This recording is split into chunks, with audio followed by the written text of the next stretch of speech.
વિચલનાસી સિદ્ધાર્થ પ્રિયનાસી સાત કૈવલ સાહી સત્યવલ સાહી સત્યવલ સાહી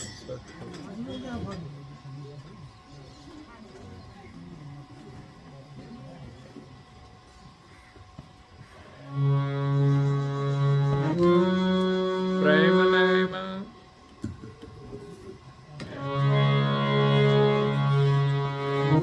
પ્રેમ નયમાં પ્રીતય કરે તનુ શ્રીમત કુમેર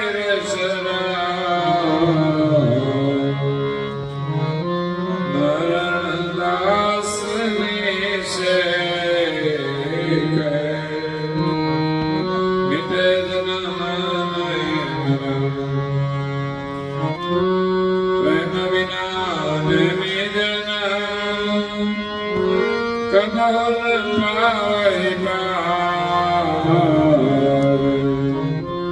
પ્રેમ સમજ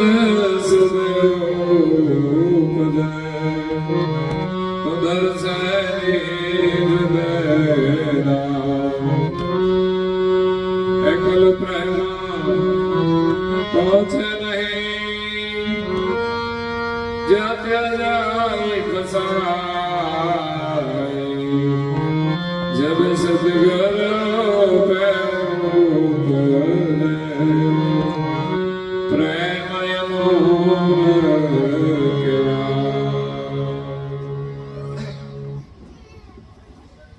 ભક્તજનો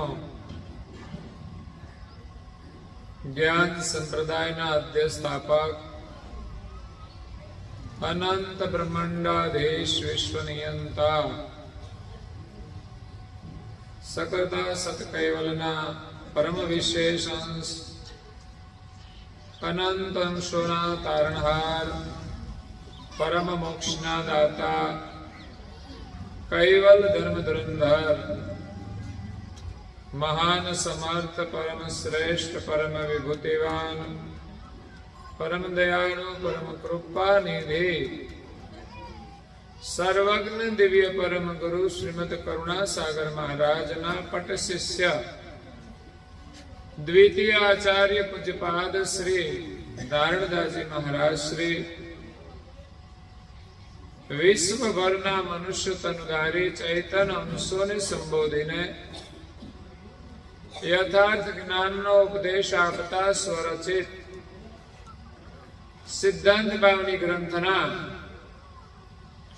20મા અક્ષર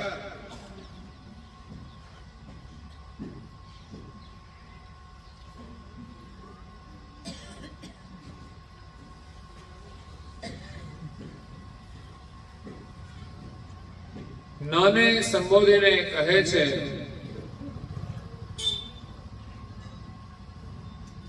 પ્રેમ અને નૈમનો મહિમા સમજાવતા કહે છે કે પ્રેમ નૈમ પ્રીતે કરી ધરો શ્રીમદ કુબેર શરણ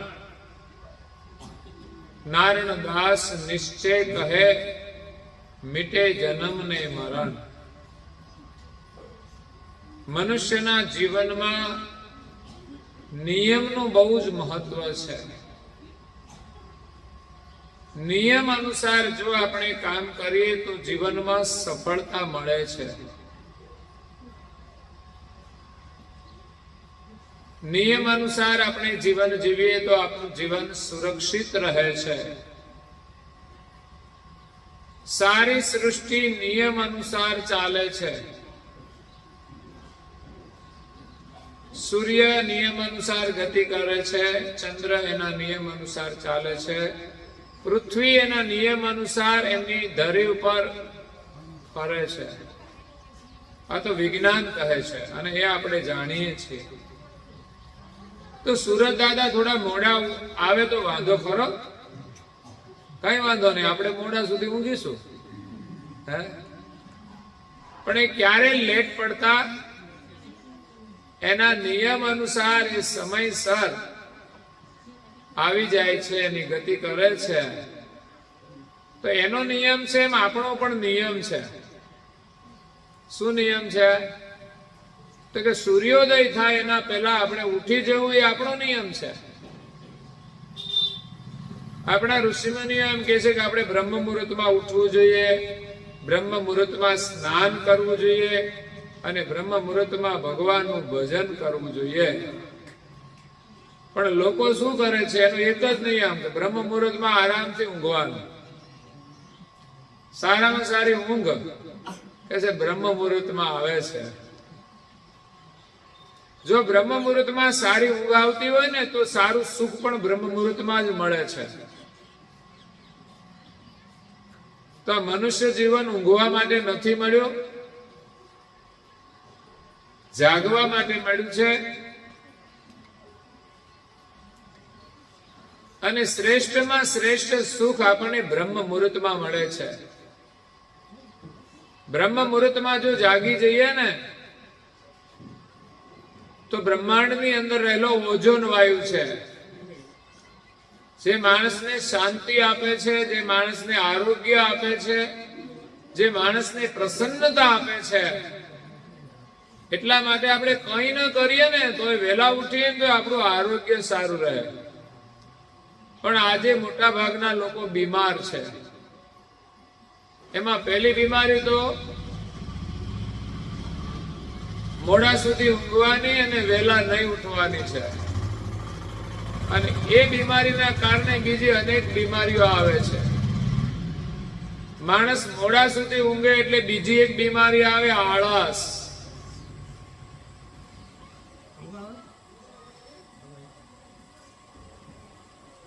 શું કઈ મહત્વના મેસેજ હોય તો આપો ને અમને યાર.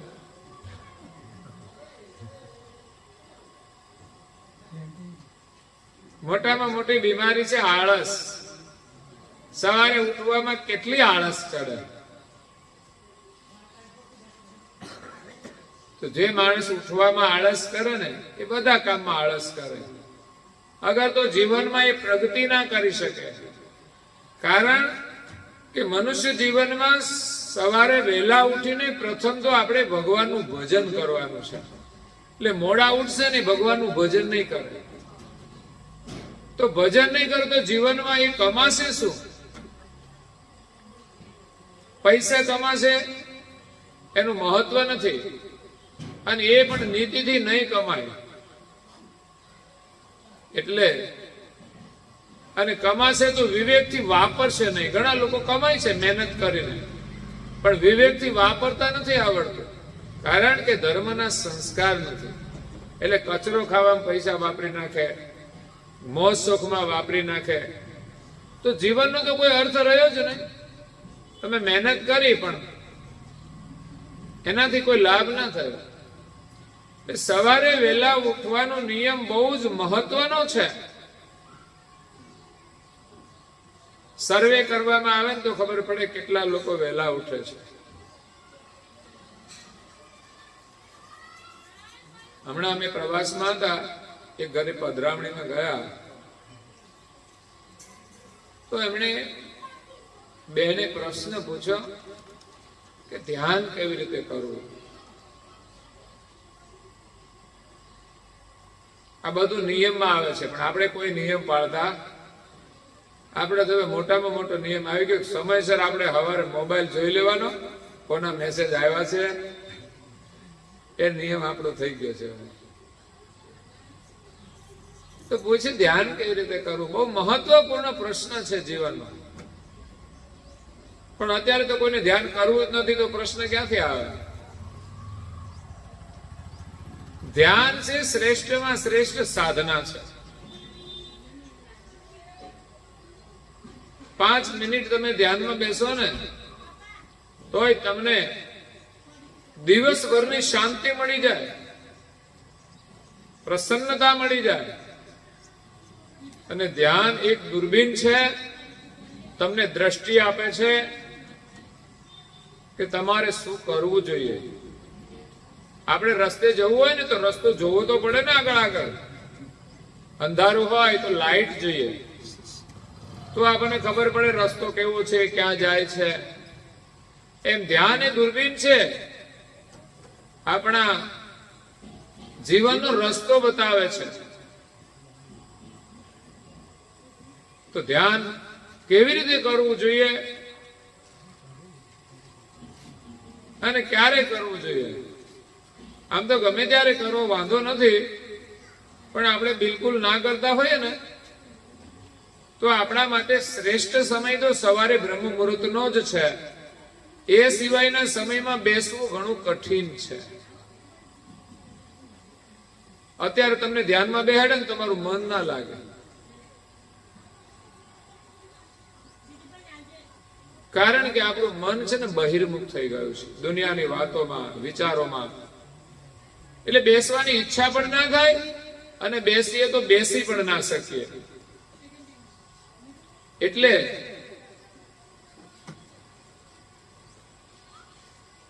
ધ્યાનની વિધિ મહત્વની છે.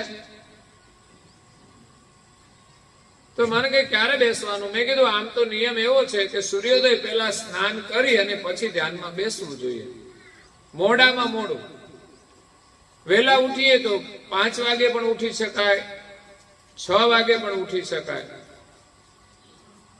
7 વાગે તો સૂર્યોદય થઈ જાય તો પછી શિયાળામાં કદાચ મોડો થાય તો ચાલી જાય આપણે.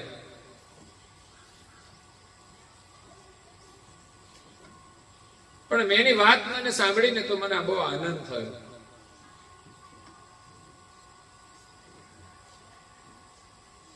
બાકી બ્રહ્મ મુહૂર્તમાં વહેલા ઉઠીને ધ્યાનમાં બેસીએ તો સારું, કારણ કે કોઈ કામકાજ ના હોય ને તો જ ધ્યાનમાં સ્થિરતા આવે છે.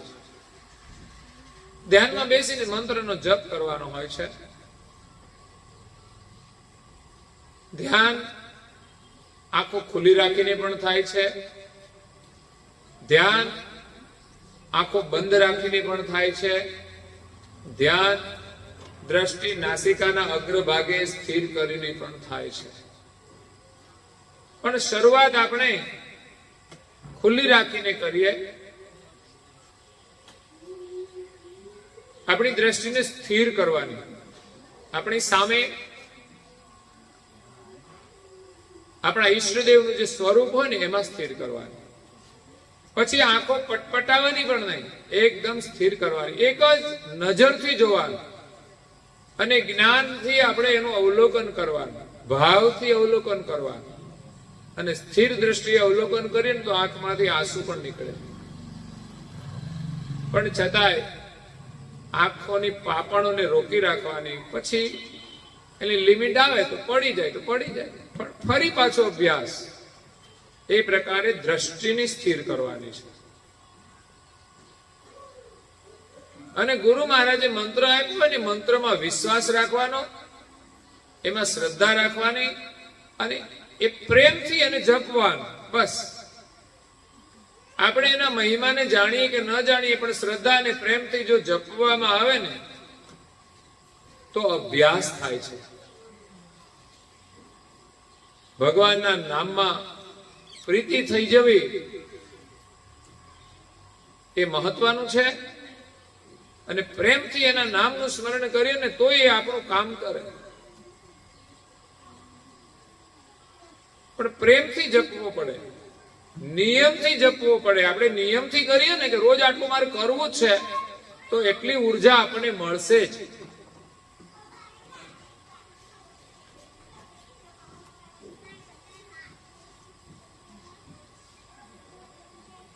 તો મને કે એનાથી વહેલું ના ઉઠાય 5 વાગ્યા પહેલા?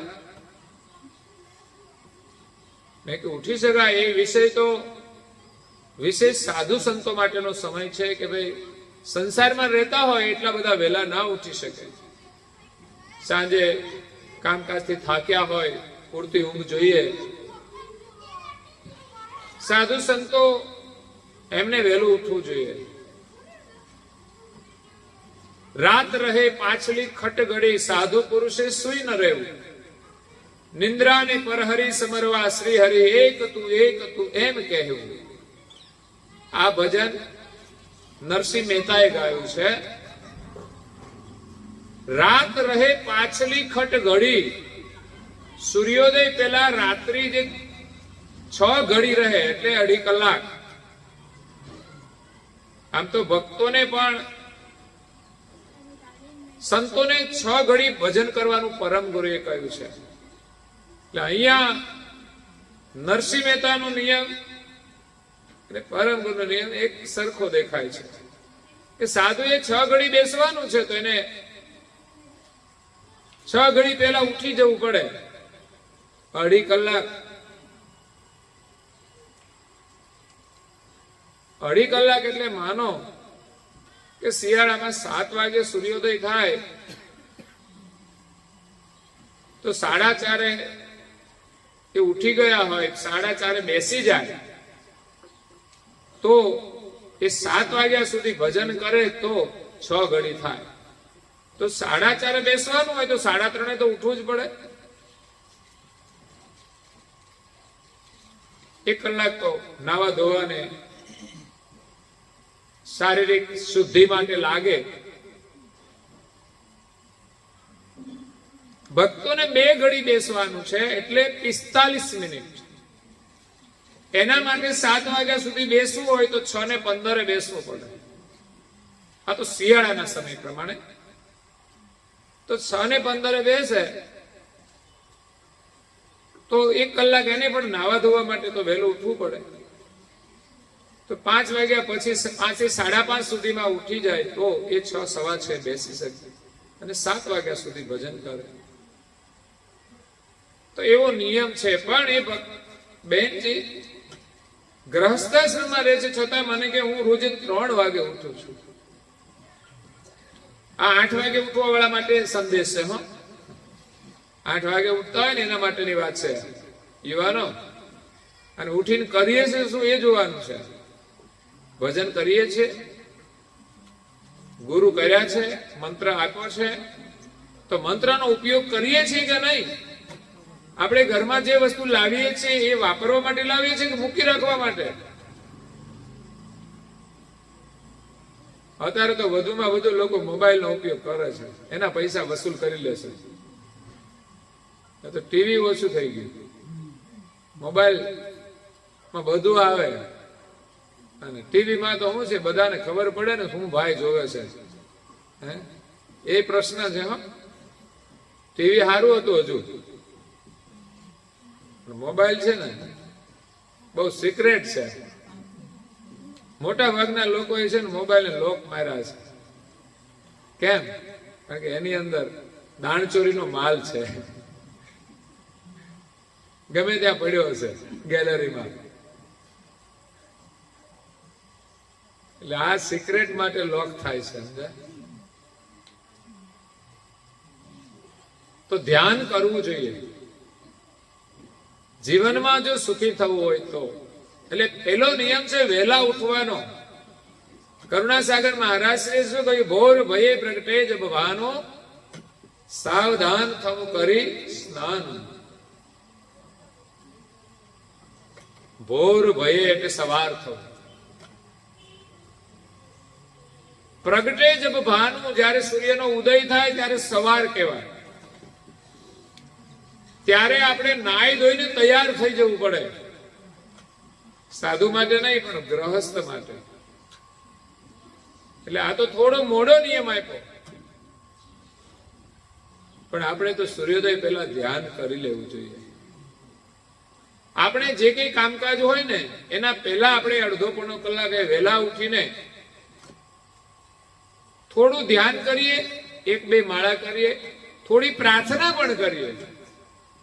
આપણે ત્યાં પ્રાર્થનાનો નિયમ પણ મહત્વનો છે, જેને આપણે ઉપાસના કહીએ છીએ. વાસ્તવિક એ પ્રાર્થના છે. ઉપાસનાનો અર્થ ભક્તિ થાય છે. પછી સેવા કરો તો એ ઉપાસના કહેવાય, પૂજા કરો એ ઉપાસના કહેવાય, ધ્યાન કરો એ ઉપાસના કહેવાય, પાઠ કરો એ પણ ઉપાસના કહેવાય. તો આપણે સવારે પાઠ કરવો જોઈએ, જેને પ્રાર્થના કહેવાય. પાઠનું મહત્વ છે, રોજ નિયમિત પાઠ. એનાથી આપણી અંદર શ્રદ્ધા દ્રઢ થાય છે. પાઠ કરવાથી આપણો વિશ્વાસ વધે છે. પાઠની અંદર જે પ્રાર્થના હોય છે એનાથી આપણામાં દાસાતનપણું અને વિનમ્રતા આવે છે. પાઠ કરવાથી ભગવાન પ્રત્યે આપણો પ્રેમ વધે છે, આપણી એકાગ્રતા વધે છે, આપણને શાંતિ મળે છે. પાઠ કરવાથી આપણી વાણી પવિત્ર થાય છે, આપણું મન, બુદ્ધિ અને ચિત્ત પણ શુદ્ધ થાય છે. પાઠ કરવાથી ઘરનું વાતાવરણ પણ પવિત્ર બને છે.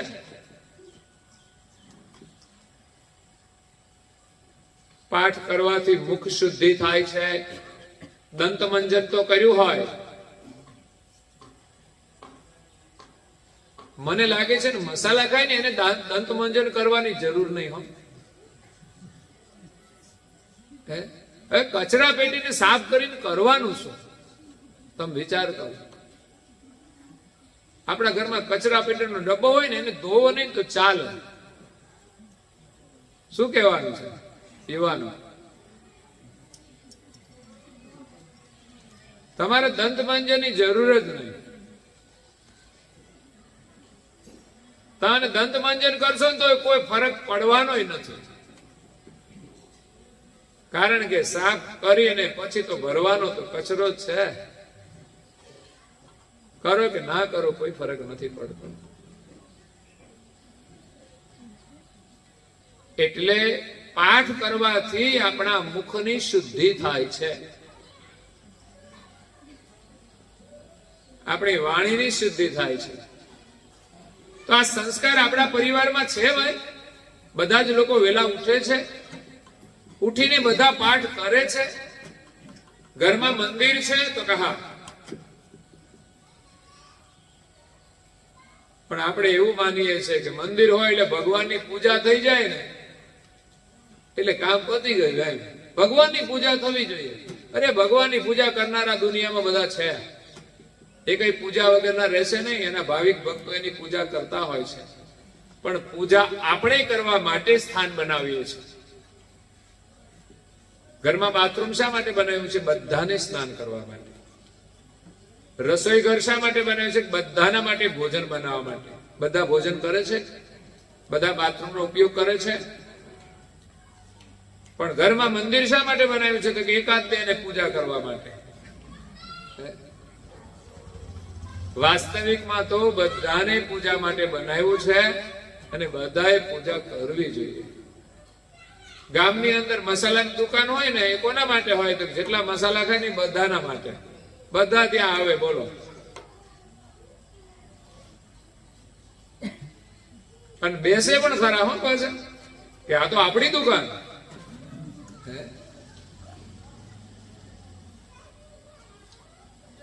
અને મસાલા ખાઈને પિચકારીઓ મારે.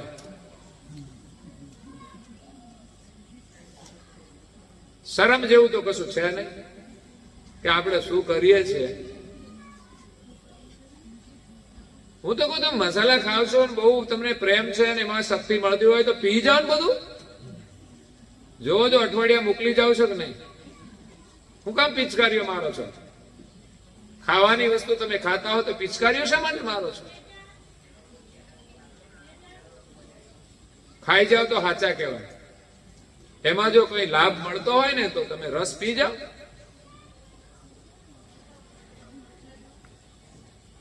જાગો, તમે જાગો. કચરો ખાવાનું છોડી અને ભગવત સ્મરણ કરો, પ્રાર્થના કરો. આ નિયમ હશે ને તો આપણું જીવન છે ને સુખી બનશે.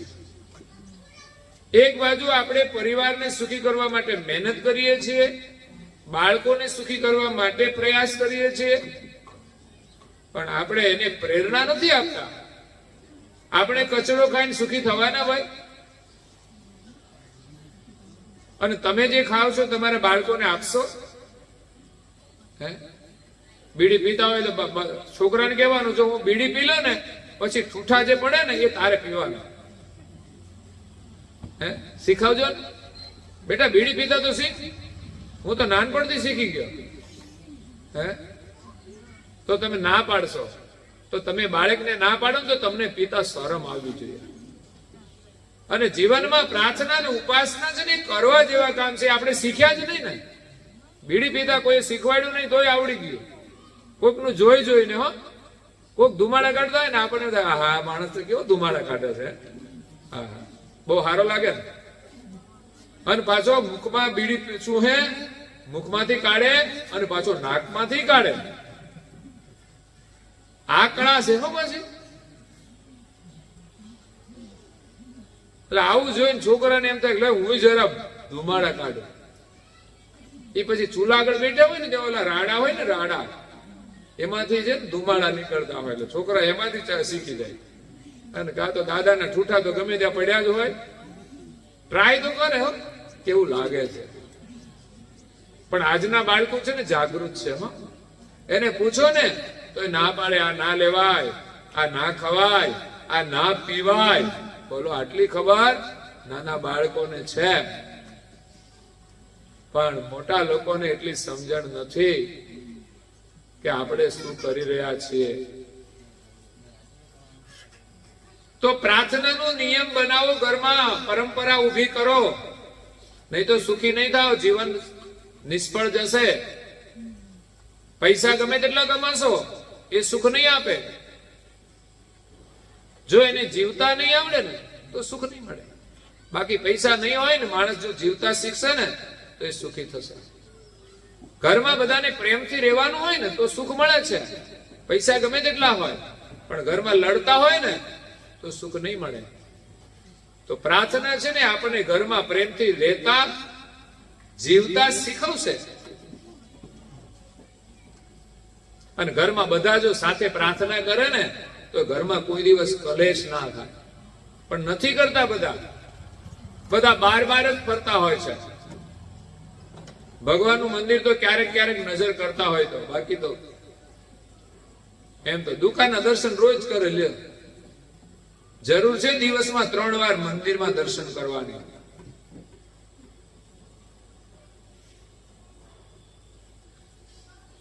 પાનની દુકાને જશો ને તો શ્રાપ મળશે કેન્સરનો. એ સિવાય કોઈ લાભ નહીં થાય. પૈસા તો બગાડવાના જ છે ને. રોજના 10, 20, 30, 40, 50 રૂપિયા એને આપી દેવાના, બદલામાં જે લેવાનું ને એ પણ શું સારું કઈ ખાવાનું છે? બંને બાજુ નુકસાન છે. તમે જે ખાવ છો એનાથી નુકસાન, અને સામે તમે આપો છો રોજના 25-50. તમે આટલું ધર્મ તો નહીં કરો હો. તમે સારા કામમાં રોજ 25-50 નહીં વાપરી શકો. બાકી એને તમે આપશો ને તો પરિણામ સારું નહીં આવે.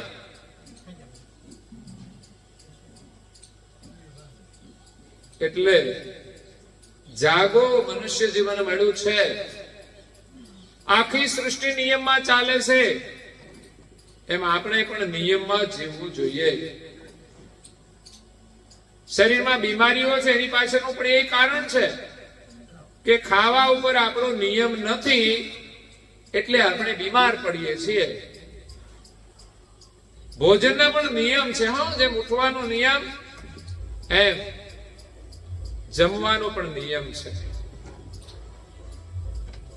હિત ભૂખ, મિત ભૂખ અને રુદ્ધ ભૂખ. ભોજન માટે આ એક આયુર્વેદના આચાર્ય સૂત્ર આપ્યું છે. ભોજન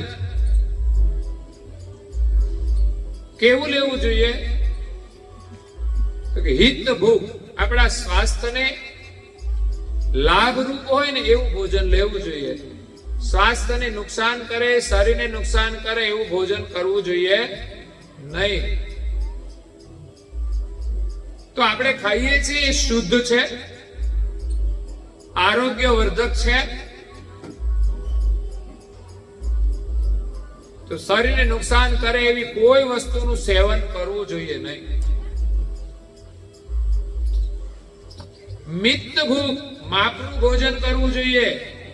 એમાં પણ આપણે નિયમ રાખતા નથી. સારું મળી જાય તો દોઢું ખાવાનું, અને ના ભાવે તો અડધું.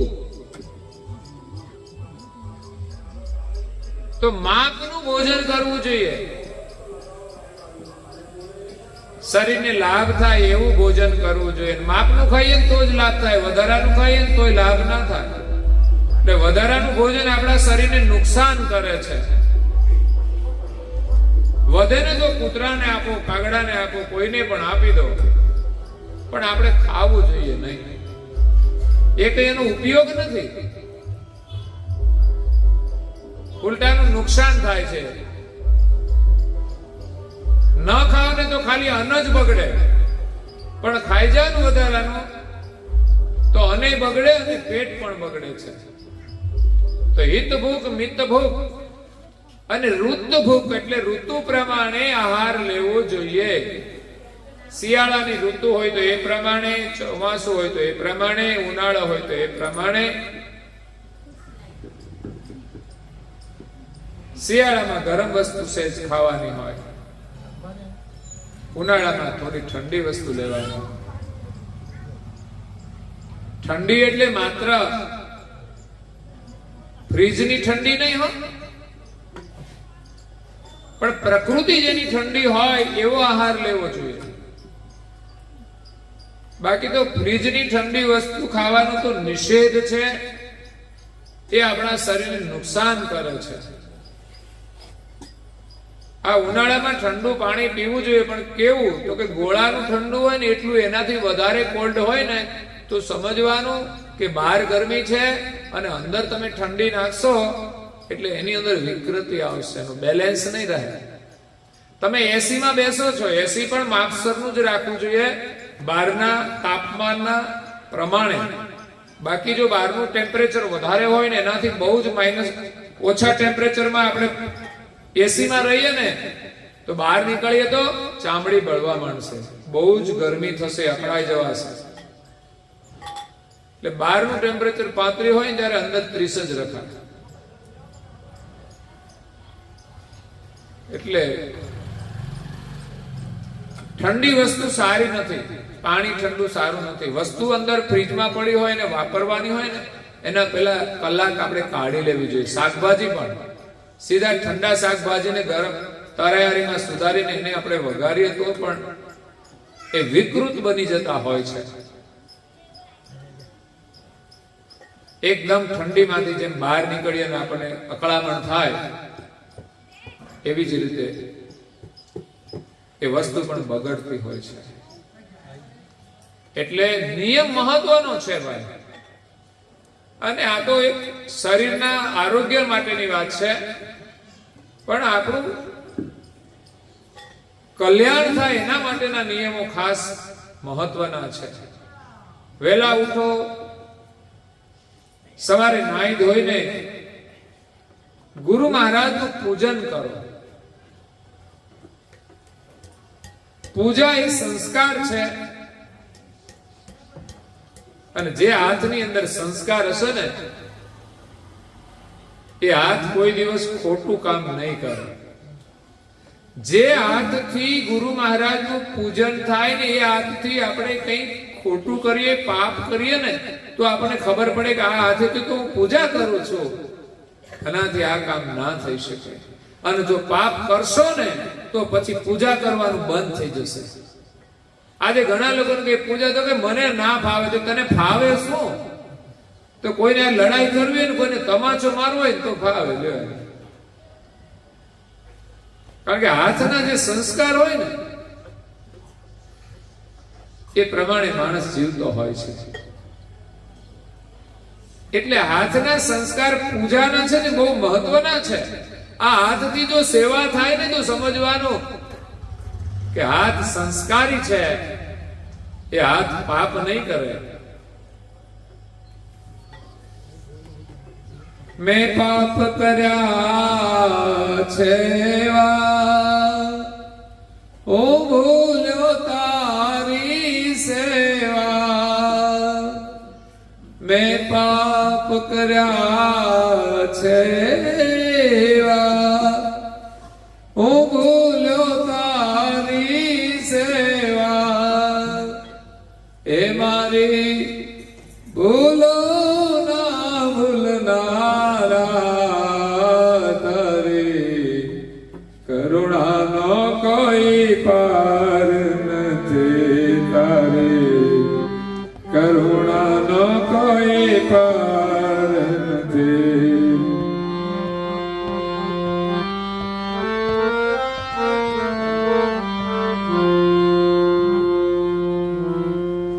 હું ભૂલ્યો તારી સેવા, મેં પાપ કર્યા છે એવા. પાપ એવા થાય ને પછી સેવા ના થાય. સેવા અને પાપ આ બે વિરોધાભાસી છે. તમે સેવા કરશો ને તો તમારા પાપ જશે, અને પાપ કરશો ને તો પછી સેવા નહીં થાય. સેવાનું મહત્વ છે કે આપણા પાપ દૂર થઈ જાય અને આપણને પુણ્ય મળે છે. તો આ હાથે ભગવાનની સેવા થાય. આપણે સાંભળીશું પણ કરીશું નહીં. કારણ કે હિંમત જોઈએ. સારું કામ કરવા માટે હિંમત જોઈએ. ખોટા કામ તો આખી દુનિયા કરે છે. એ કઈ હિંમતનું કામ નથી. પણ કાયર લોકો છે ને સારું કામ કરી શકતા નથી. સારું કામ કરવાની હિંમત નથી હોતી કાયરની અંદર. એને કાયર કહેવાય. કપાળમાં તિલક કરવું ને એ હિંમત વાળાનું કામ છે, કાયરનું કામ નથી.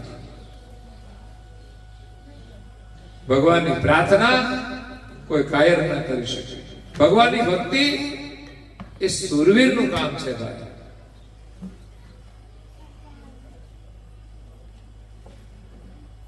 જે વિવેકી હોય, જ્ઞાની હોય, એ જ એને ઓળખી શકે છે કે આ ભક્તિ રૂપી હીરો છે ને બહુ કિંમતી છે. આ આપણે લઈ લઈશું ને તો આપણે માલા માલ થઈ જઈશું. હા, બાકી મોટા ભાગના લોકો તો છે ને કચરા પેટી જ ફેરવે છે.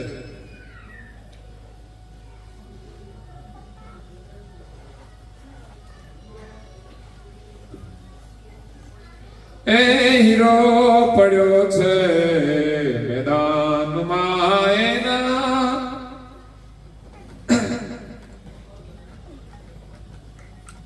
હીરો પડ્યો છે મેદાનમાં એના, મૂલ કોઈ ઝવેરી કરે રે.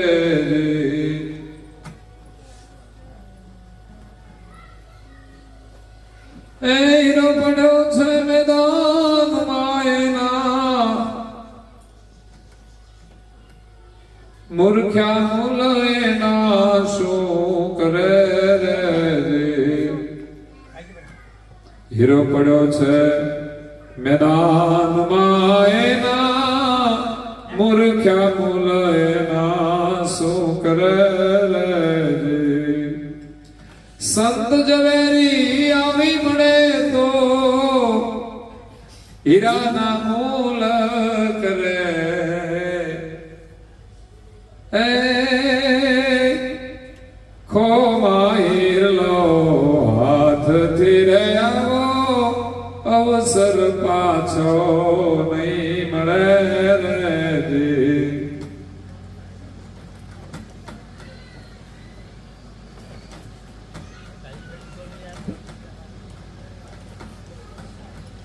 એ હીરો પડ્યો છે મેદાનમાં, ઓલા મૂર્ખ્યા મૂલ એના શું કરે રે.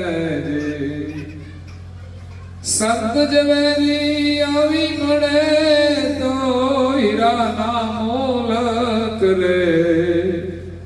એ ખોમાં હીરલો તારા હાથથી રે આવો, અવસર પાછો એ નહીં મળે રે. આ સદગુરુના વચન છે ને હીરા જેવા કિંમતી છે. આ મનુષ્ય જીવન મળ્યું છે, તારો અવસર મળ્યો છે, એને તું હાથમાંથી ગુમાવીશ નહીં. જીવનમાં જે સારા કામ કરવાના છે ને કરી લેજે, પછી આ અવસર તને ફરી મળશે નહીં. એટલે હિરલાને તું ઓળખી લે. આ માનવ જીવન રૂપી પણ હિરલો છે. એનું મૂલ્ય કરી અને સારા કામ કરી લે. નહીં તો હીરો હાથમાં આવી જાય ને મૂલ્ય ન જાણે ને તો મફતના ભાવમાં કોઈને આપી દે. એમ આ શરીર મળ્યું છે ને કિંમતી, પણ લોકો તો મફતના ભાવમાં એને ખર્ચી નાખે છે, નવરા બેઠા બેઠા વાતો કરવામાં. આ વાતો કરવાનો સમય નથી, ભગવાનનું ભજન કરવાનો સમય મળ્યો છે. આવો લાભ ક્યાં મળે ભાઈ? અને તો જ આપણને સુખ મળશે. એટલે આપણા ઘરની અંદર એક પ્રાર્થનાની પરંપરા ઊભી થાય કે ઘરમાં કોઈ એવી વ્યક્તિ ના હોય કે જે પાઠ ન કરતી હોય, પ્રાર્થના ન કરતી હોય, કે જેના કપાળમાં તિલક ના હોય, કે જે કાયમને માટે મોડી ન ઉઠતી હોય. એવી પરંપરા આપણા ઘરમાં બનવી જોઈએ. એના માટે પ્રયાસ કરવો જોઈએ. ઘણા પરિવારો જોવા મળે, આખા પરિવાર બધા સંસ્કાર સંપન્ન હોય, પ્રાર્થના કરતા હોય, પૂજા કરતા હોય, બધાને આવડતું હોય. બાકી તો ચોપડી આપે ને તોય લોકો જે બોલવાની હિંમત નથી કરતા. બોલો, ભણેલા હોય છતાંય વિશ્વાસ નથી, હિંમત નથી, મને ફાવે નહીં. આ કોઈ શબ્દો છે? નાના બાળકને આપણે જે શીખવાડીએ ને બધું શીખે છે. એમ નથી કહેતું મને નહીં ફાવે. તમે જે બોલાવો ને કાકા મામા એ બધું બોલવા પ્રયાસ કરે છે. એમણે એમ કીધું મને નહીં ફાવે, હું તો નહીં બોલું. બાળકની જેમ આપણે અભ્યાસ કરવાનો છે. એક જન્મે છે ત્યારે બાળકને કશું જ નથી આવડતું રોતા સિવાય, પણ જીવનમાં ધીમે ધીમે કેટલું બધું શીખી જાય છે. એમ જ આપણે પ્રયાસ કરીએ ને તો કઈ જ અઘરું નથી. હો, માણસ છે ને ન કરવાનું બધું શીખી ગયો, ન બોલવાનું બધું શીખી ગયો, ન ખાવાનું શીખી ગયો, ન કરવાનું બધું શીખી ગયો, પણ કરવાનું છે ને એ શીખતું નથી. બાકી અઘરું છે ને આ બધું ન કરવાનું હતું ને બધું જ અઘરું છે. હું એમ કહું તમે ખોટું બોલીને આમ કરો તો તમે એમ કહેશો આ અઘરું કામ છે ખોટું બોલવાનું. પણ માણસ છે ને એ બધું શીખી ગયો, સાચું બોલવાનું છે ને એને અઘરું લાગે છે. સત્ય બોલવાનું તો સહેલું છે, તમારે કોઈ ચિંતા જ નહીં. બાકી ખોટું બોલે તો વિચાર કરવો પડે કે કોઈને ખબર ના પડી જાય, અને ખબર પડી જાય ને તો ઇજ્જત જાય કે આ માણસ તો ખોટો છે. એટલે ખોટું બોલનાર માણસ છે ને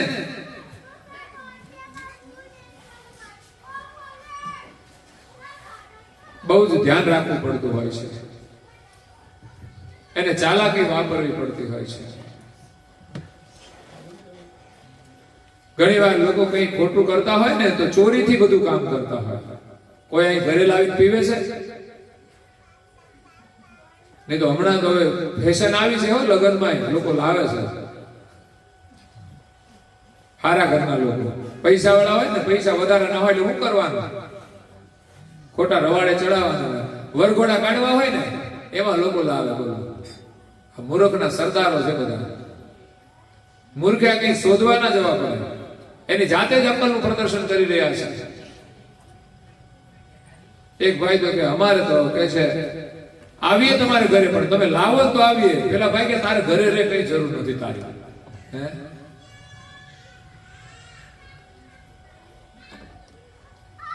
કેવા લોકો થઈ ગયા છે કઈ સમજ પડતી નથી.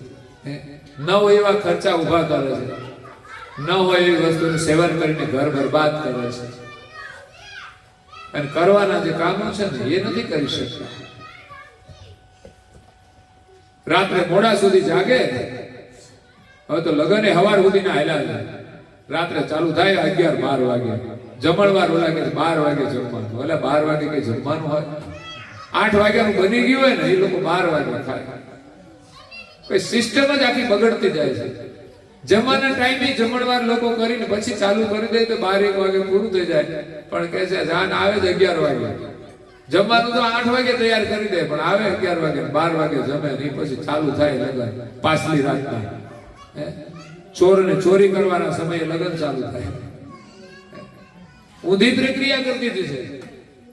આપણે જલ્દી એક્સેપ્ટ કરી લઈએ છીએ. જે ખરેખર તો આપણે ઊંઘવાનો સમય હોય તો લોકોને ભજનમાં જવું હોય તો હવે તો ટાઈમ થઈ ગયો ઊંઘવાનો, ઊંઘ આવે છે.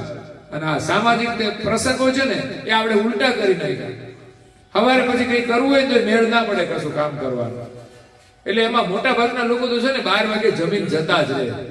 પછી લગ્નમાં કોણ ઉભા રહે? ઘરના હોય ખાલી. સમયનું મહત્વ છે બહુ. ઉત્તમ સમયની અંદર તમે વિધિ કરો. સમાજના પ્રવાહમાં તમે તણાવ નહીં. પેલા આમ કર્યું એટલે આપણે એમ જ કરવું જરૂરી નથી દેખાદેખી. અને જમણવારની અંદર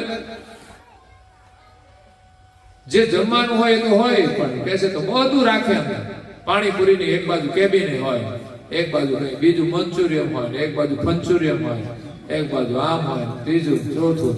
એટલે આ દુકાનો ક્યાં કરવાની જરૂર છે? એનો કઈ પ્રચાર કરવાની જરૂર નથી. આ તો બંધ કરવા જેવી વસ્તુઓ તમે પ્રોત્સાહન આપી રહ્યા છો.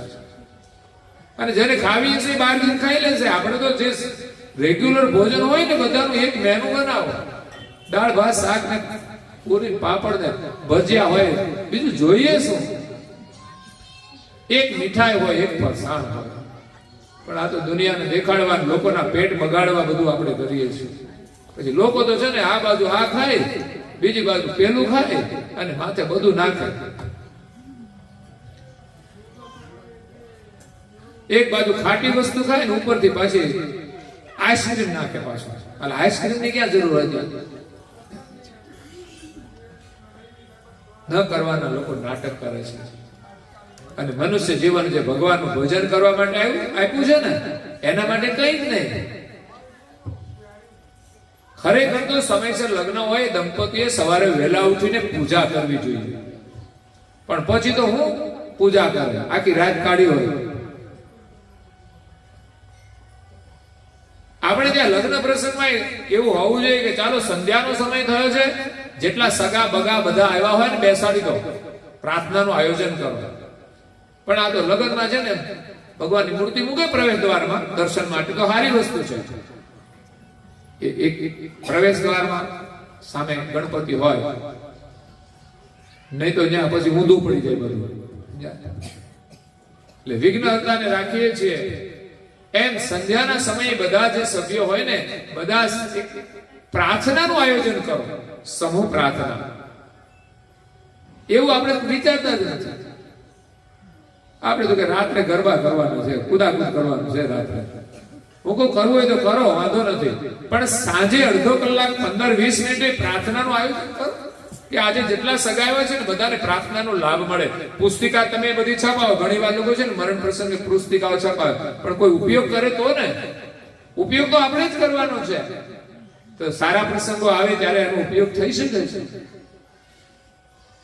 એવી ચોપડી લગ્નમાં છપાવો કે હું તો એમ કહું છું લગ્ન માટે જ ખાલી ઉપયોગ થશે ને તો એના પૈસા વસૂલ થશે. બધા આશીર્વાદ એમાંથી આપશે, નહીં તો વાતો કરીને હું આશીર્વાદ મળશે?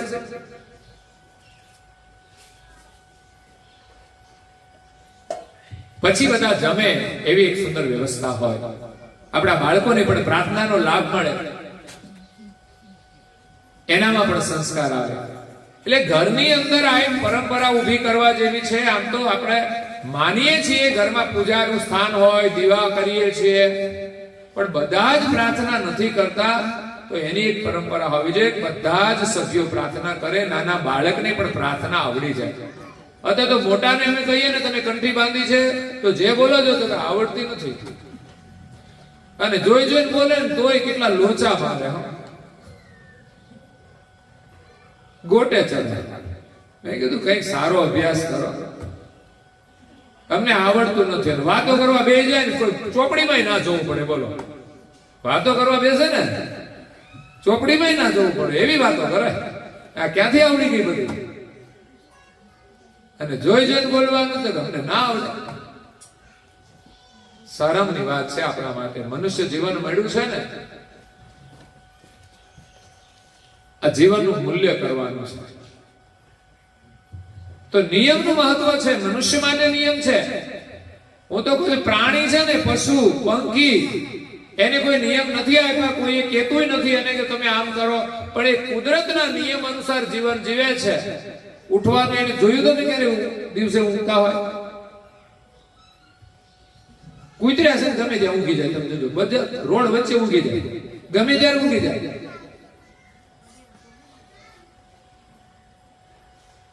મનુષ્ય છીએ આપણે. ગમે ત્યાં ના ઊંઘાય, ગમે ત્યારે ના ઊંઘાય. એનો સમય હોય ત્યારે ઊંઘવાનું હોય. સમય સાથે ઉઠી જઈએ. પક્ષીઓ પણ સમયસર ઉઠી જાય છે અને હવારમાં કિલ્લોલ કરતા હોય, અને એ સમયે માણસ ઊંઘતો હોય છે.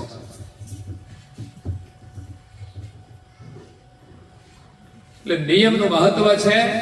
પ્રેમ નેમ પ્રીતે કરી ધરો શ્રીમદ કુબેર શરણ. નિયમની અંદર પ્રેમ હોવો જોઈએ. અને આપણને જ્ઞાન હોય ને નિયમનું, તો આપણે એના પ્રત્યે પ્રેમ જાગે છે. એટલે જ્ઞાન પણ જરૂરી છે અને પ્રેમ પણ જરૂરી છે, અને જીવનમાં નિયમ પણ જરૂરી છે. નિયમ પાળવા માટે પ્રેમ જોઈએ, અને પ્રેમને ભગવાનના શરણમાં જોડવા માટે નિયમ જોઈએ. આપણે ભગવાને આપેલો પ્રેમ જો ભગવાનના શરણમાં જોડશો ને તો તમે સુખી થશો. બાકી સંસારમાં તમે ઢોળી દેશો ને, એમાંથી સુખ નહીં મળે. મોબાઈલને ગમે એટલો પ્રેમ કરશો ને, એ તમને સુખ તો નહીં જ આપી શકે. યાદ રાખજો. તમને મજા આવતી હશે જોવાની, આનંદ આવતો હશે, પણ આનંદ છીનવી લેશે. કરવાના કામો રહી જશે. મોબાઈલ મળે ને આપણે આનંદમાં રહીએ ને, એ આપણે આનંદમાં નહીં રહી શકીએ. કારણ કે મોબાઈલ તો છે પણ નેટ આવતો નથી. શું કરશો?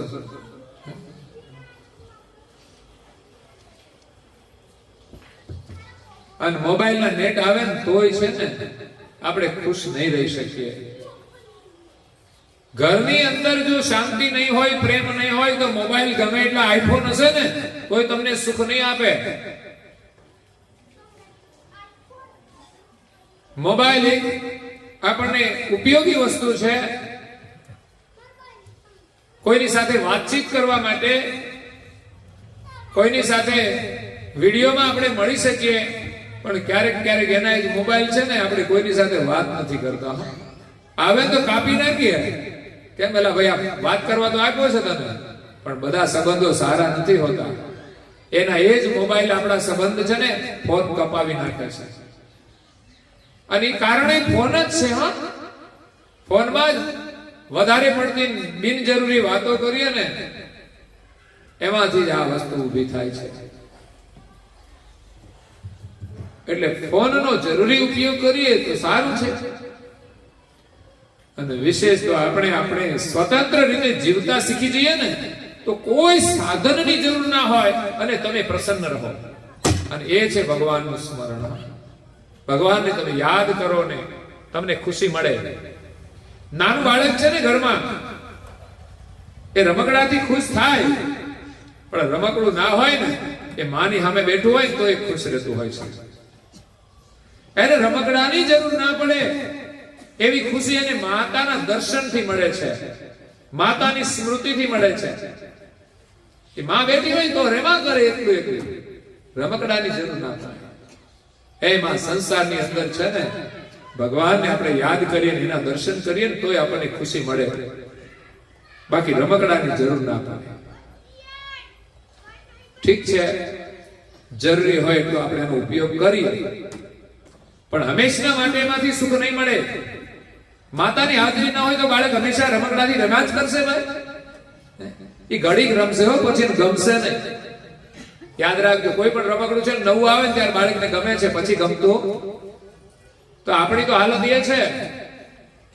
પછી મોબાઈલ હોય કે ગમે તે રમકડા હોય, એ નવા નવા હોય તો ગમે છે, પછી નથી ગમતા. ખરેખર તો આનંદ માટે નથી, જીવનમાં જરૂરિયાત માટે વસ્તુઓ છે. આનંદ તો ભગવાન સાથે કરવાનો છે. આનંદ તો જીવનમાં પરિવાર છે ને એની સાથે કરવાનો છે. આનંદ તો જીવનમાં સારા કામ કરીને કરવાનો છે, કોઈને મદદ કરીને કરવાનો છે.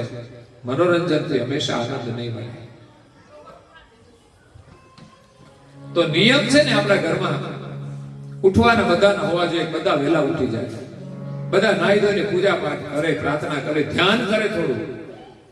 અને દરેકને ગુરુ દીક્ષા લેવી જોઈએ, મંત્ર દીક્ષા લેવી જોઈએ. એમાં શ્રદ્ધા રાખીને 5 મંત્રના જાપ નાનું બાળક કરે, થોડા મોટા થઈ જાય 11 કરે, એનાથી મોટા થઈ જાય 51 કરે, એનાથી મોટા થઈ જાય 108 કરે, 120 કરે. એનાથી આગળ વધીએ ને પછી પરમ ગુરુની આજ્ઞા અનુસાર 720 જાપ આપણે કરવા જોઈએ. આપણે એમ કે રોજ 720 રૂપિયા તમને આપીએ તો તૈયાર બધા 720 રૂપિયા મળે તો લોકો ખુશ થઈ જાય. પણ 720 જપ કરવા હોય તો રસ નથી લોકો.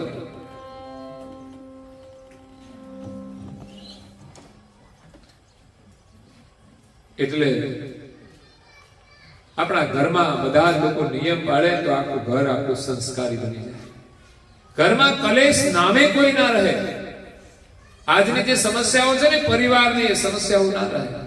આપણે બાળકો માટે ફરિયાદ કરીએ કે અમારું બાળક આવું છે તેવું છે, પણ બાળકોને બાળપણથી એને સંસ્કારનું વાતાવરણ આપવું જોઈએ અને આપણે એ વાતાવરણમાં રહેવું જોઈએ. તમે દ્રઢ સંકલ્પ સાથે બાળકની અંદર સંસ્કારનું સિંચન કરવાનો સંકલ્પ કરો ને તો અવશ્ય તમે ધારો એ પ્રમાણે બાળક સંસ્કારી બની શકે છે. યાદ રાખજો. પણ તમારો સંકલ્પ દ્રઢ હોવો જોઈએ કે મારે આ બાળકને આજ બનાવવો છે તો એ બની જશે. એનું પ્રમાણ છે સતી માતા મદાલસા. એમને જીવનનો મહિમા સમજાયો, જીવનનું મૂલ્ય સમજાયું કે આ માનવ જીવન તો મુક્તિ માટે છે, બંધન માટે નથી. માનવ જીવન સુખ માટે છે, દુઃખ માટે નથી. આજે તો થોડો વિલાસ કરી લઈએ, મોજ શોખ કરી લઈએ સુખ માટે, પણ જીવન તો દુઃખની ખાઈમાં ધકેલાઈ જવાનું.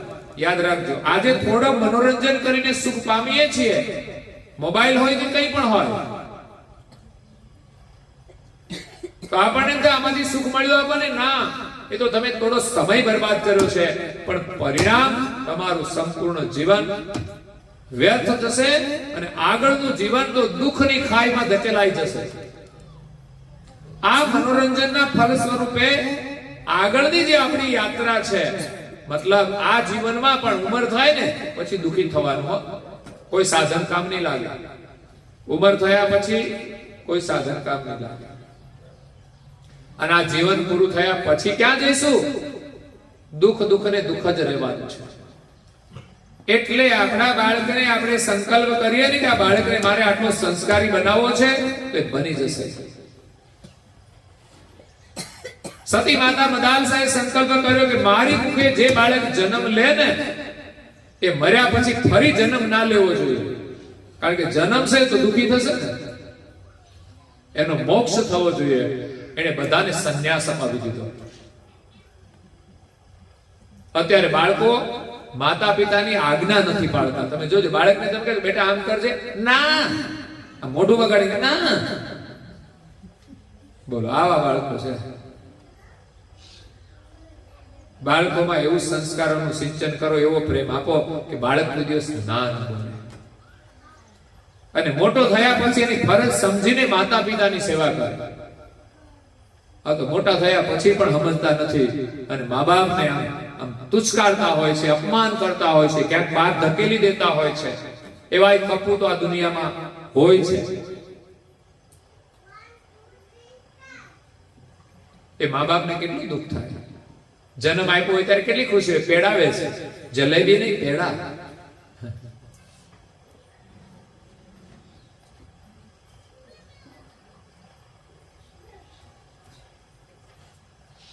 એટલે આપણે જો ધારીએ ને તો બાળકને સંસ્કાર આપી શકીએ છીએ. વાતાવરણ આપણે બનાવવાનું, આપણે કામ કરવાનું અને આપણા અંતરમાં એવી ભાવના હોય અને ભગવાનને પણ એ પ્રાર્થના કરીએ ને તો ચોક્કસ એ બાળક સંસ્કારી બને છે. મદાલસાને ત્યાં જે બાળક જન્મતા મોટા થયા ને આગળ જતા જતા મોટા થતા એ બધા સંન્યાસના માર્ગે નીકળી ગયા. કેમ? કે કલ્યાણ કરવા માટે. આપણે તો માતા પિતાની ઈચ્છા કરી કે આપણું બાળક સાધુ બની જાય, તો કે અમારો તો એક જ છે. એક હોય એ પણ સાધુ બની જાય તો શું વાંધો? એક જ હોય સાધુ બની જાય તમારા માટે તો ગૌરવની વાત છે. કે તમે એક દીકરાને જન્મ આપ્યો, એ પણ કલ્યાણના માર્ગે જતો રહ્યો, તો હું તો એમ કહું તમારું જીવન પણ સફળ કહેવાય કે તમારી કુખે જે બાળકે જન્મ લીધો ને એ કલ્યાણના માર્ગે જતો રહ્યો. બાકી તો સંસારની અંદર છે ને આપણને એમ હોય કે ભાઈ એક બાળક છે પછી અમારું કોણ. ઘણી વાર એક સંતાનો છે ને એ એના નથી રહેતા ને ત્યારે એને ખબર પડશે અમારું કોણ. એનો સાથ છોડીને ચાલે જાય તો છેવટે તો ભગવાનના શરણે જ આવવું પડે છે. એના કરતા એ સારા સંસ્કાર હોય ને સારા માર્ગે જાય ને, અને આપણે એકલા રહેવામાં પણ ભગવાન ઉપર ભરોસો હોવો જોઈએ. ભગવાનના ભરોસાથી તો છે ને આપણે પરાધીન ન રહેવું પડે, એ પણ વ્યવસ્થા ભગવાનની છે. અને રહીએ ને તો પણ એમાં જીવવાની વ્યવસ્થા પણ એ જ કરે છે. બાકી જેનામાં ભરોસા રાખ્યા હોય એ જયારે આપણને તરછોડે ને ત્યારે આપણા માટે કોઈ આધાર રહેતો નથી. પછી ભગવાનમાં આપણને ભરોસો ન રહી શકે કે હવે જયારે જરૂર પડી ત્યારે હું કેવી રીતે ભગવાન પાસે જાઉં. જિંદગી ભર તો મેં પરિવારમાં ભરોસો કર્યો, અને એમણે જયારે તરછોડ્યા ત્યારે ભગવાનના શરણે જતાય શરમ આવશે. એટલે આપણું ઘર છે ને મંદિર બનવું જોઈએ, સ્મશાન નહીં. ઘર છે ને માત્ર મકાન નથી, પણ ઘરની અંદર જો બધા જ લોકો પૂજા કરે ને તો સમજવાનું ઘર નહીં પણ મંદિર છે. એક વ્યક્તિ કરે ને તો એ ઘર છે, પણ બધા જ લોકો પૂજા કરે ને તો સમજવાનું આ ઘર નથી પણ મંદિર છે. અને આ શરીર ભગવાને આપ્યું છે ને એને મંદિર બનાવવાનું છે. એટલે જેનામાં સંસ્કાર હોય છે એ તો કરે છે પૂજા ને, એ મંદિર બને છે. પણ ઘણા તો સંસાર લઈને ફરતા હોય, અંદર કચરો નાખે તો શું કહેવાય? સંસાર છે. ભૂત ને પ્રેત ને લેજે પ્રિય હોય ને એવું વસ્તુ બધું લેતા હોય, એ તો સ્મશાન છે. જે મુખમાંથી હરિનું નામ ન નીકળે એ શરીર તો સ્મશાન છે. જીવતા જ લોકો અગ્નિ સંસ્કાર કરતા હોય એ સ્મશાન છે. સ્મશાનની અંદર બધી છે ને એવી તાંત્રિક વિધિઓ થતી હોય છે, તો લોકો પણ એવું જીવતા હોય તો એનું જીવન સ્મશાન જેવું બની જાય છે. ત્યાં ડર લાગે. સ્મશાનમાં કોઈ જાય તો ડર લાગે. એ માણસ જીવતો એવી રીતે ને કે એનાથી લોકો ડરે કે આ સ્મશાન ક્યાં આવ્યું, અહીં ભૂત ક્યાં આવ્યું.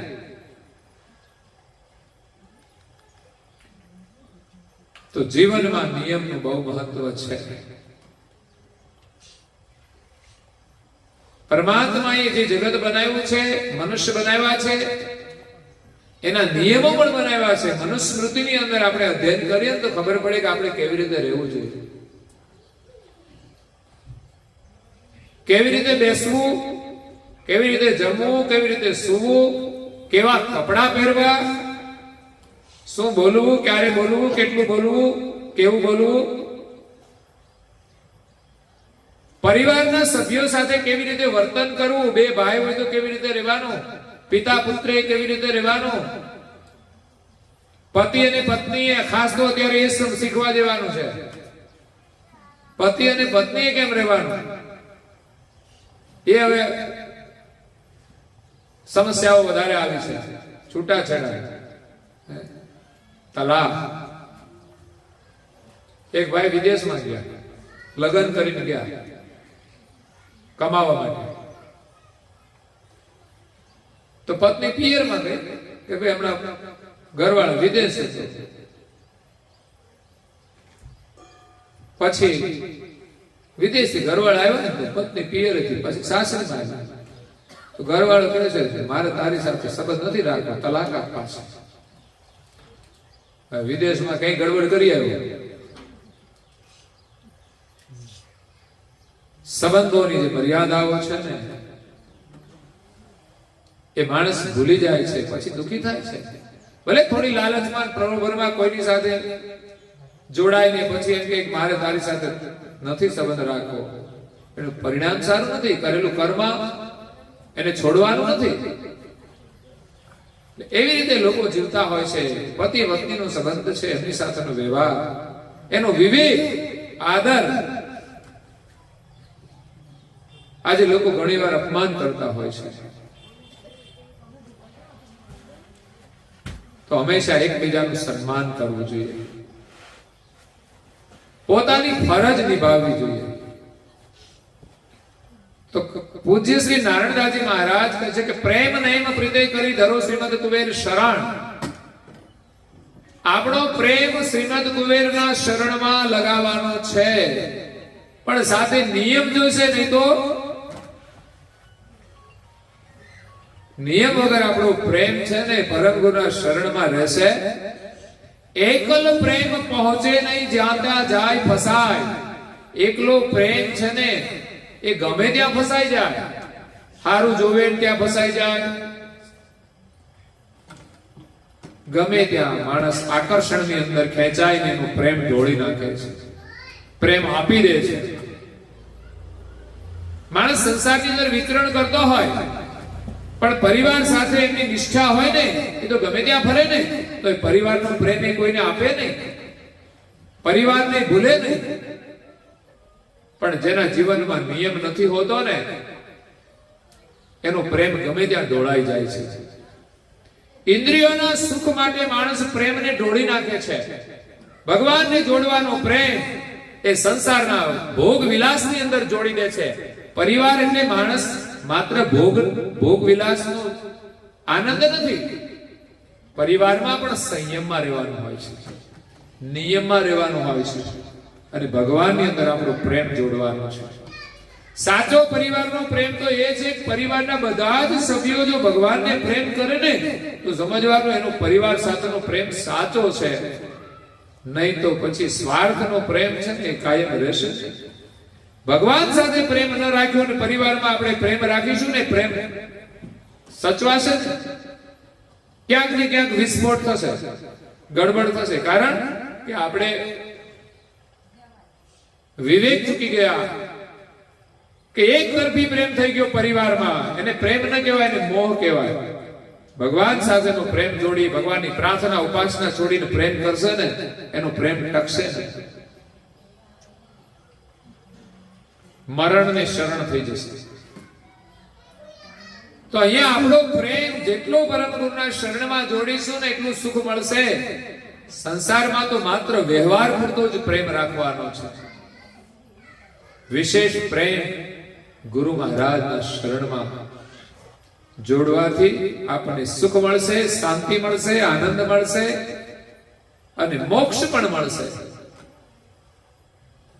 તૈયારી કરજો કોઈ નિયમ લેવાનો, અને આપણો પ્રેમ નિયમના માધ્યમથી ગુરુ મહારાજને અર્પણ કરીએ.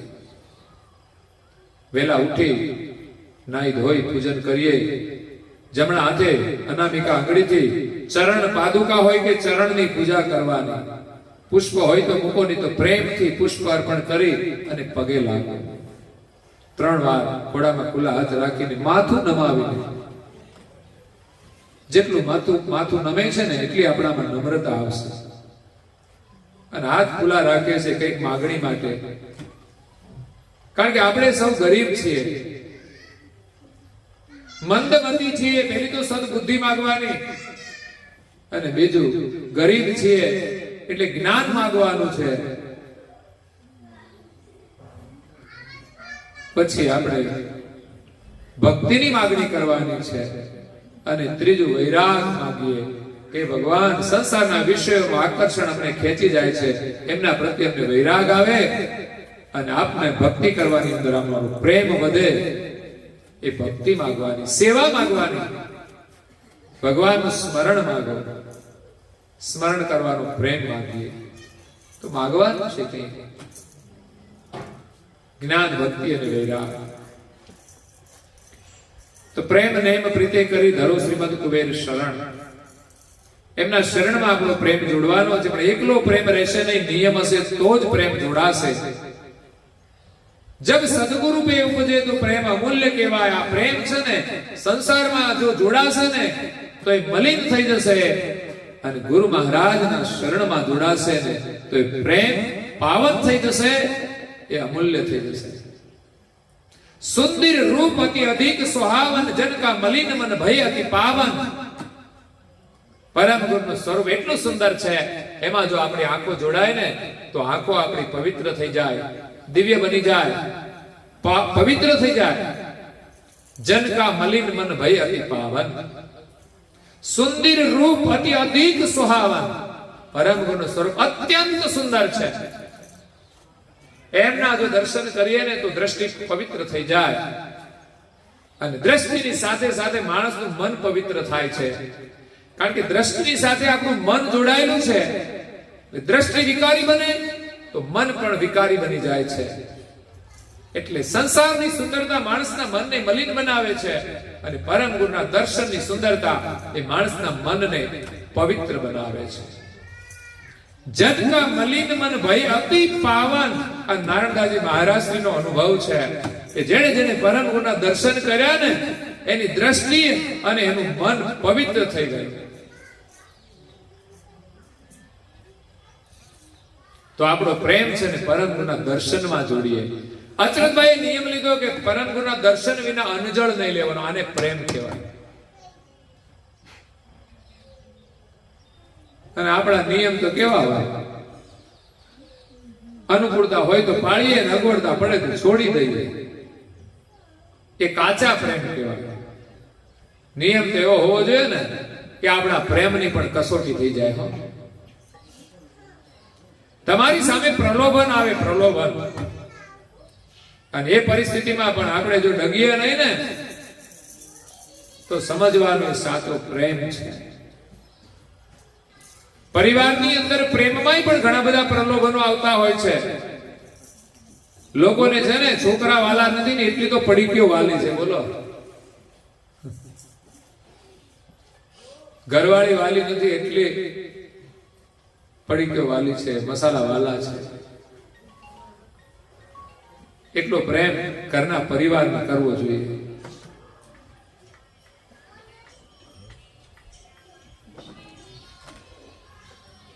પડી ગયો છોડવા તૈયાર નથી. ઘરવાળી એમ કે પિયર ચાલી જાય, કઈ વાંધો નહીં. બોલો, એવા છે બધા.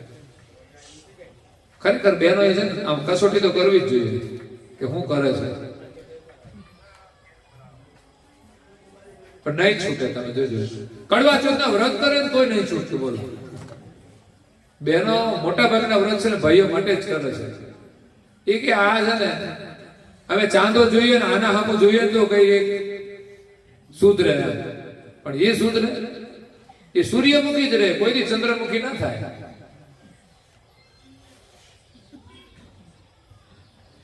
લોકોના ઉપર છે ને ધર્મપત્ની વ્રત કરે ને તો એનો પ્રભાવ પડવો જોઈએ. મારી પત્ની શું વ્રત કરે છે, કોના માટે કરે છે, અને મારા માટે જો વ્રત કરે ને મારામાં જો સુધારો ન થાય તો મારા જેવો કોઈ મૂર્ખો નહીં. વિચાર કરો, એની તપશ્ચર્યા જોઈને એનો કોઈ પ્રભાવ નથી પડતો. તમારામાં કોઈ લાગણી નથી થતી કે તમને કચરામાં એટલી બધી લાગણી થઈ ગઈ છે.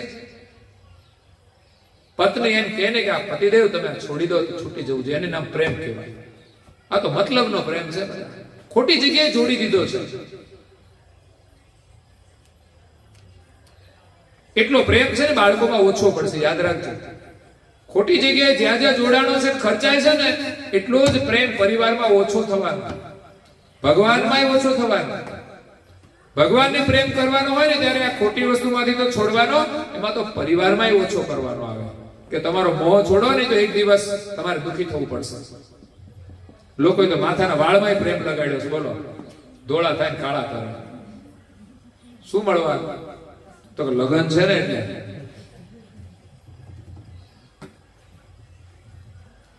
પણ તમારે તો નથી કરવાના ને ફરી.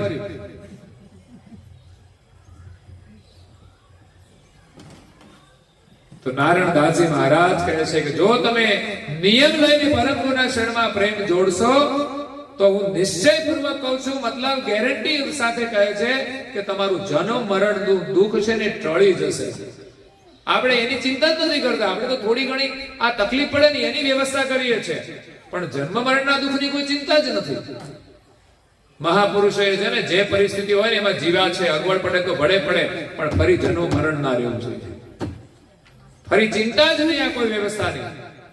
બાકી અહીં થોડી તમને તકલીફ પડે છે ને તો બધી વ્યવસ્થા કરો છો,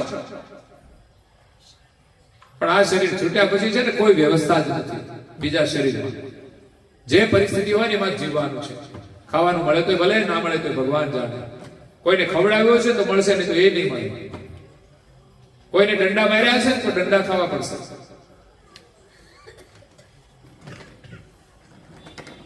તો આ પ્રેમ જો સદગુરુના શરણમાં જોડાય તો એ પ્રેમ અમૂલ્ય બની જશે, અમર થઈ જશે. પૂજ્ય શ્રી અચરતભાઈ પ્રેમ પરમ ગુરુના શરણમાં જોડ્યો, આજે અમર થઈ ગયો એનો પ્રેમ.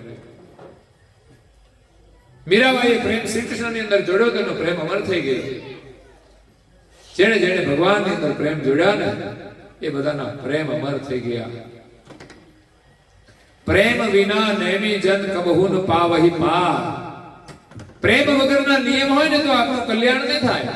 ઘણાના નિયમો હોય કેવા, પ્રેમ ના હોય અને નિયમ પાળે.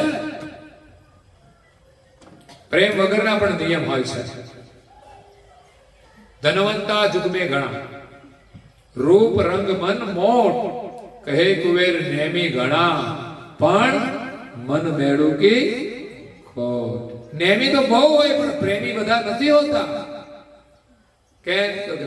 અનુકૂળતા હોય તો નિયમ પાળે, ફરી પાછા છોડી પણ દે. એવા નેમી તો બહુ મળશે, પણ મન આપી દે એવા મનના મેળાપી છે ને એ સાચા પ્રેમી છે. એવા મળવા બહુ મુશ્કેલ છે. પ્રેમ વિના નેમી જન કબહુ ન પાવહી પાર. જો નિયમ આપણો માત્ર યંત્રવત હશે ને તો કામ નહીં થાય, પણ પ્રેમ હશે ને તો આપણે ભવ પાર થઈ જઈશું. ભગવાન સાથે પ્રેમ જોડાય ને પછી આપણને કોઈ રોકી શકશે નહીં. પ્રેમ સમાજ સદ ઉપજે. સમજણ પૂર્વકનો પ્રેમ જોઈએ. ખોટી જગ્યાએ પ્રેમ લગાડી દઈએ તો એનું પરિણામ નથી આવતું, પણ સાચી જગ્યાએ સદગુરુના વચનોમાં જો પ્રેમ લાગી જશે અને સત્યના માર્ગે ચાલી જશું ને તો સત્યની પ્રાપ્તિ થઈ જશે. દર્શે નિજ દેદાર. આપણે શું કરવાનું છે તો કે આપણે કોણ છીએ ને શરીરમાં એને ઓળખવાનું છે. એ આત્માની ઓળખ થઈ ગઈ ને તો સમજવાનું. પછી આ સંસારમાં ભટકવું પડશે. આપણે ચૈતન્ય છીએ, એને કોઈ મસાલાની જરૂર નહીં પડે હો. એને ખાવાની જરૂર નહીં પડે. જે જરૂર છે બધી શરીરને છે, પણ શરીર આપણે નથી. આપણે તો આત્મા છીએ. પછી જન્મવાનું મરવાનું રહેશે. જન્મવાનું શરીરને છે, મરવાનું શરીરને છે. આપણી ઓળખ થઈ ગઈ કે આપણે તો કૈવલના છીએ, અને કૈવલના થઈને રહીએ ને તો કોઈ જન્મ મરણ રહેશે નહીં. એટલે જો આ જન્મ મરણના ચક્કરમાંથી છૂટવું હોય ને તો પરમ ગુરુના શરણમાં રહી એમની આજ્ઞાઓ પાળી વિશ્વાસ રાખીને સ્મરણ કરીએ. અને આપણે કૈવલના છીએ. મંત્ર કહે છે કે હું તમારો છું અને તમને પ્રણામ કરું છું. એ મંત્ર છે આપણો.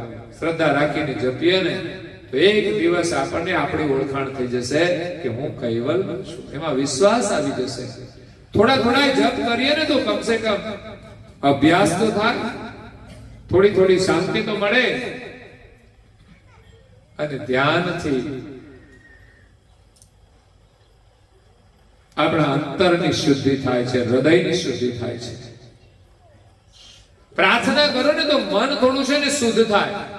સ્મરણથી મન શુદ્ધ થાય, સેવાથી તન શુદ્ધ થાય, અને ધ્યાનથી આપણું હૃદય શુદ્ધ થઈ જશે, આપણું ચિત્ત શુદ્ધ થઈ જશે.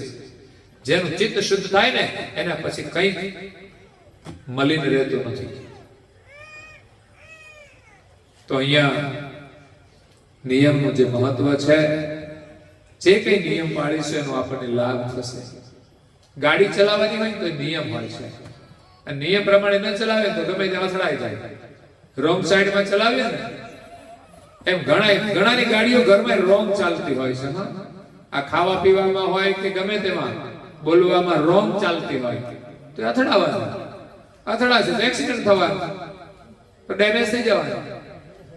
એટલે ચલાવતા આવડતી હોય ને તો રોંગ સાઈડમાં હરખી ચલાવે હો લોકો, પણ ગમે ત્યારે અથડાઈ જાય, એનું જોખમ છે. ચોરી કરે ને માણસ, ચાલાકીની કરે તો પકડાય નહીં, પણ ગમે ત્યારે પકડાઈ જાય ને ત્યારે બધી ચોરીની એની સજા છે ને એક સાથે થઈ જાય. એવું નહીં કે ના પકડાઈએ એટલે સજા ના થાય. એટલે કોઈ કઈ ચોરી કરવી એ ગુનો નથી, પણ પકડાઈ જવું ને ગુનો છે. પણ ભાઈ પકડાઈ જવાનું ગમે ત્યારે, અને જેટલી ચોરી કરી છે ને એ બધી ગુનો જ છે, એની સજા એની ભોગવવી જ પડશે. જીવનમાં ક્યારેક ખોટું નહીં કરવું. તો અહીંયા કૈવલધામવાસી નારણભાઈ, અને આજે જે આપણે કથા સાંભળી ને પૂજ્ય શ્રી નારણદાસજી મહારાજના વચનો આપણે સાંભળ્યા છે. નારાયણ નામ છે ને બહુ ઉત્તમ છે. આ સંસારના રણમાં જે ના રહે ને એનું નામ નારણ.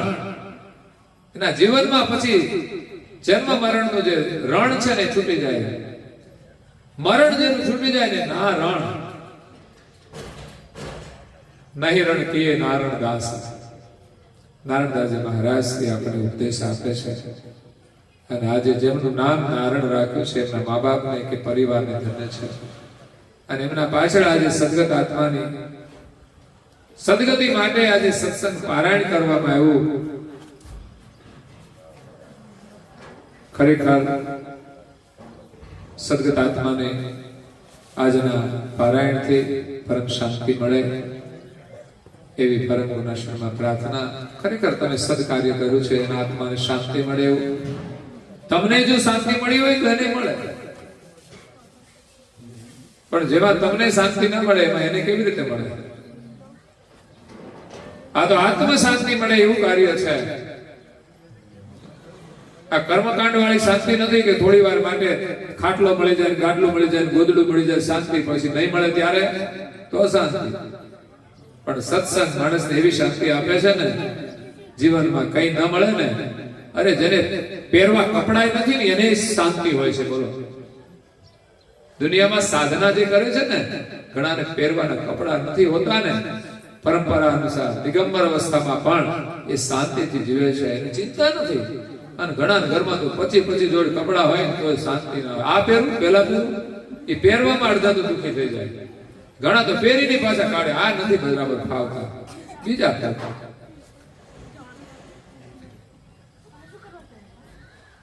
તો સદગત આત્માને પરમ શાંતિ મળે. પરિવારજનોને આજે બહુ મોટા આશીર્વાદ મળ્યા છે. કઈ કરવા જેવું છે, કઈ લેવા જેવું છે, લેશો તો બહુ લાભ છે જીવનમાં. તમારી ભાવિ પેઢીને પણ એનો લાભ મળશે. વડીલો એનાથી ખુશ હોય છે કે મારા પરિવારજનો સુખી થાય ને એવું એ કાર્ય કરે ને, એનાથી એના આત્માને શાંતિ મળે. ઘરમાં વડીલો બેઠા હોય ને પૂછજો, છોકરા જો સુખી થાય ને, સારી નોકરી મળે તો વડીલો ખુશ થાય, આશીર્વાદ આપે. તો બસ તમે સુખી થાવ એવું આજે કાર્ય કર્યું છે. એનાથી સદગત આત્માને પણ શાંતિ છે, આનંદ છે.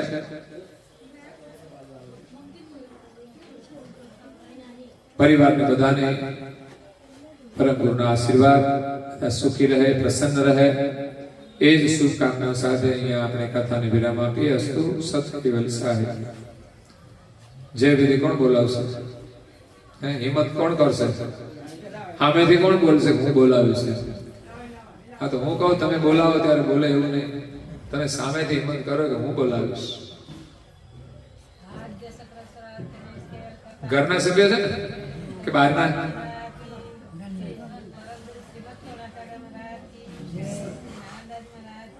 જય જય જય જય જય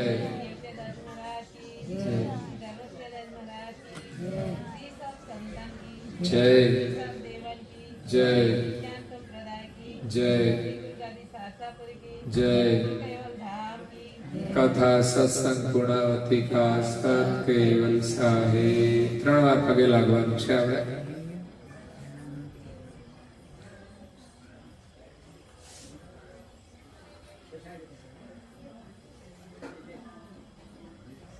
કૈવલ હંસો સત કેવલ સાહેબ. આજુબાજુ સૌને સત્યવલ સાહેબ, સત્યવલ સાહેબ.